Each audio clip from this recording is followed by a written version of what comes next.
Essa mesma regra, ou seja, segundo a qual a prescrição só pode começar a fluir depois que o direito é violado, vale para outras parcelas, é lógico, né? Aliás, vale para qualquer parcela devida, qualquer prestação devida. E, no entanto, é muito comum que o mesmo equívoco que mencionamos quanto ao 13º seja também cometido em relação a essas outras parcelas. Vejamos alguns exemplos, tá?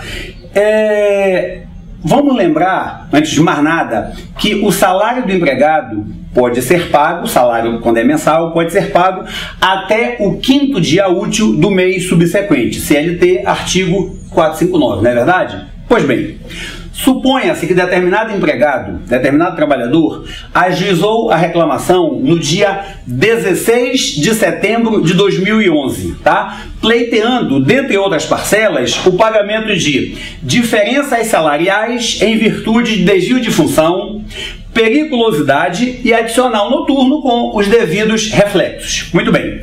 O juiz deferiu esses pedidos, mas acolheu o pedido formulado na defesa e decretou a prescrição das parcelas anteriores a 16 de setembro de 2006, ou seja, as parcelas anteriores aos 5 anos que antecedem o ajuizamento da reclamação. Tudo bem? Bom, até aí está certíssima a decisão judicial, pois de fato estão prescritas essas parcelas que sejam anteriores ao quinquênio que antecede o ajuizamento da ação nos termos expressos do artigo 7º, inciso 29 da Constituição Federal.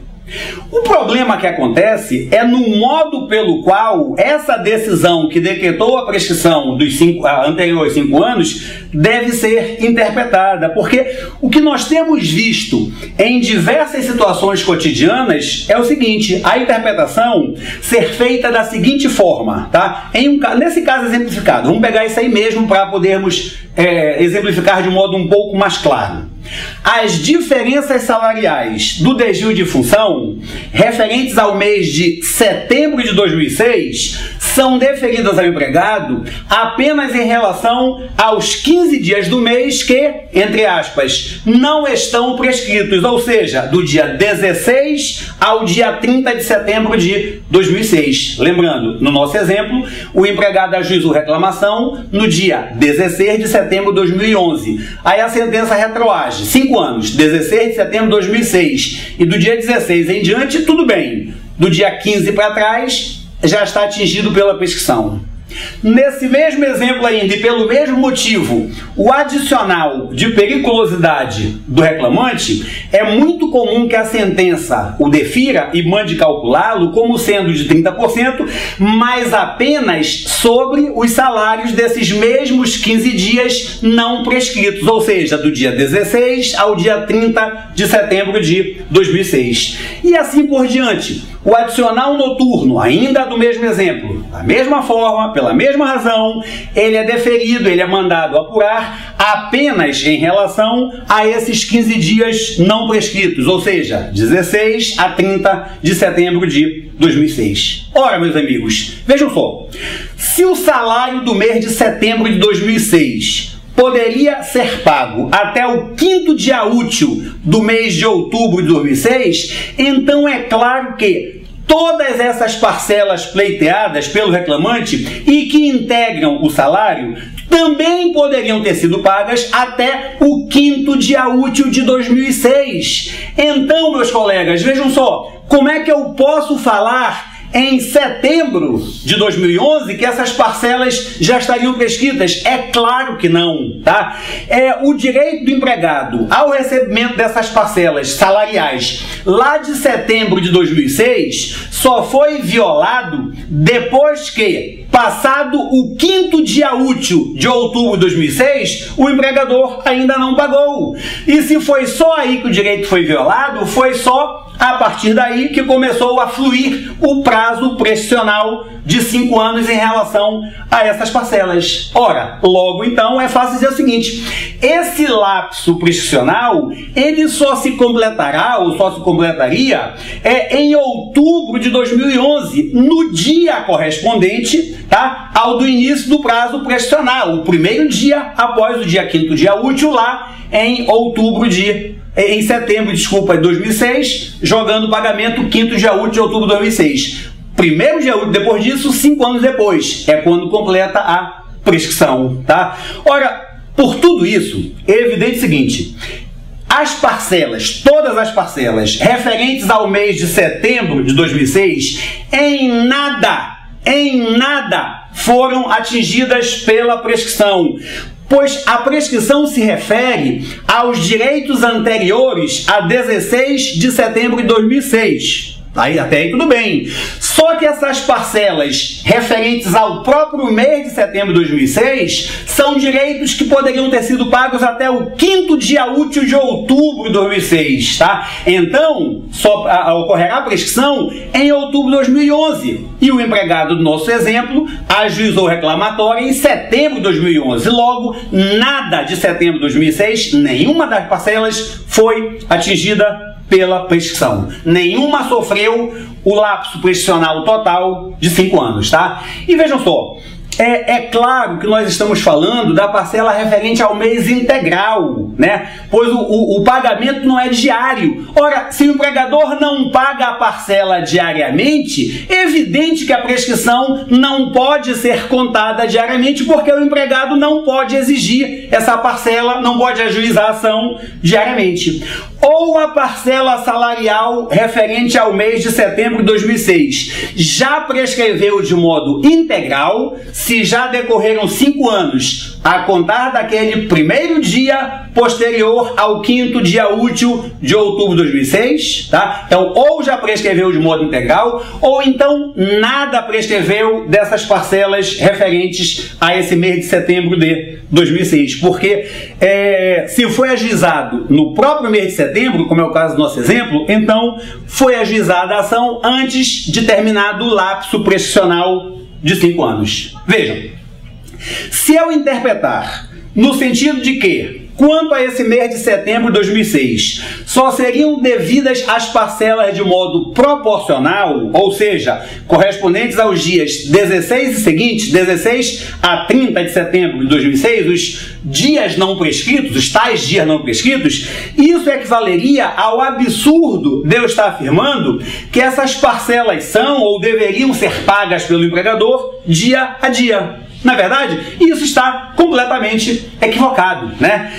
Usando o exemplo apontado, esse da reclamação ajuizada em 16 de setembro de 2011, nós podemos concluir o seguinte: a prescrição decretada atingiu, de fato, os direitos violados antes de 16 de setembro de 2006.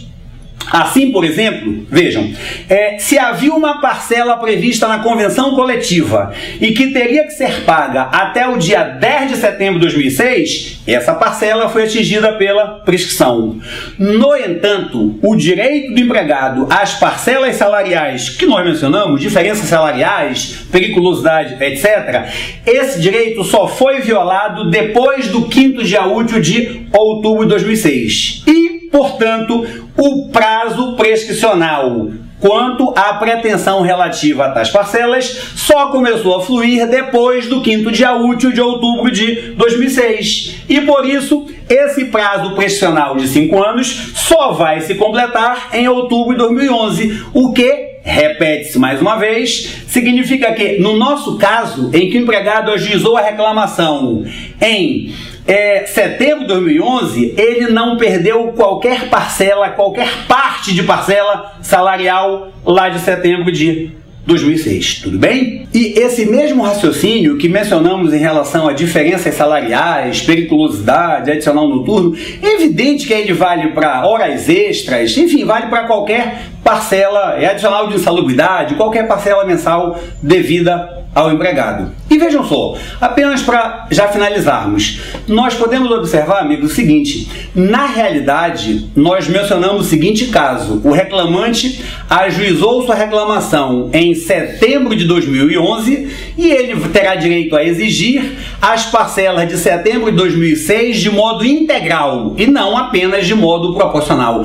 Mas vejam, dependendo do dia em que ele ajuize a sua reclamação, é possível que até mesmo as parcelas do mês anterior, quer dizer, lá em agosto de 2006, ele também possa pedir de modo integral. Amigo, raciocine comigo, tá? O reclamante ajuizou a sua reclamatória no dia 4 de setembro de 2011. Bom, as de setembro já vimos de modo suficiente. Ele pedia horas extras e periculosidade, né? As horas extras e a periculosidade de setembro, ele pode exigir de modo integral, porque só lá em outubro de 2011 que ocorreria a prescrição. E ele reclamou em setembro de 2011. No entanto, amigo, vejam só. O juiz, a pedido da reclamada, na defesa, decretou a prescrição das parcelas anteriores a 4 de setembro de 2006, tá? Ou seja, 5 anos anteriores ao ajuizamento da reclamatória. Então, vamos lá. Em relação ao mês de setembro de 2006, o reclamante terá direito a receber integralmente horas extras, periculosidade e o que mais houver. Mas vejam, ele também aqui nesse caso terá o mesmo direito em relação às parcelas de agosto de 2006. Basta lembrarmos que lá em agosto de 2006, as parcelas salariais deveriam ser pagas até o 5º dia útil de setembro de 2006. Logo, ora, se retroagiu a prescrição para o dia 4 de setembro de 2006, é evidente que está antes do 5º dia útil de 2006. Logo, se quando ele ajuizou a reclamação foi no dia 4 de setembro de 2011, é evidente que ainda não decorreram os 5 anos da prescrição referente às parcelas de agosto de 2006. E as parcelas já sabemos de modo integral, tá? Ou seja, o reclamante que ajuizou sua reclamação em 4 de setembro de 2011, ele tem direito a pedir integralmente as horas extras de agosto de 2006, a periculosidade de agosto de 2006 e assim por diante com relação às demais parcelas. Infelizmente, o que eu disse no início, o que eu tenho visto com muita frequência é que num caso como esses, o reclamante ajuizou em 4 de setembro de 2011. Automaticamente, quando não é a inicial, é a sentença. Já corta tudo que seja referente a agosto. E essa posição, esse entendimento, meus amigos, como disse de início, está grotescamente equivocado. Bem, eu espero ter contribuído ao menos um pouco para desfazer alguns equívocos que eu tenho visto como resultantes da aplicação inadequada do conceito de prescrição. Mas, repito, é bastante simples. E se o amigo observar, a própria CLT faz essa aplicação. Basta que se observe o que a CLT diz em relação às férias, não é verdade? O empregador pode conceder as férias até o final do período concessivo. Logo, o direito do empregado só é violado se termina o período concessivo e as férias não foram concedidas. Logo, é só depois que termina o período concessivo que começa a fluir o prazo prescricional. A própria CLT aplicou essa regra e disse isso com todas as letras no artigo 149. Ou seja, só começa a fluir o prazo prescricional para reclamar pela não concessão das férias depois que se esgota o período concessivo. Pois bem, essa é a mesma regra que nós devemos ter em mente para aplicá-la em relação ao 13º salário, em relação às parcelas mensais, etc. Tá? Então, amigos, repito, espero ter contribuído para desfazer alguns equívocos que na prática ocorrem com uma frequência indesejável. Até a próxima, obrigado pela atenção.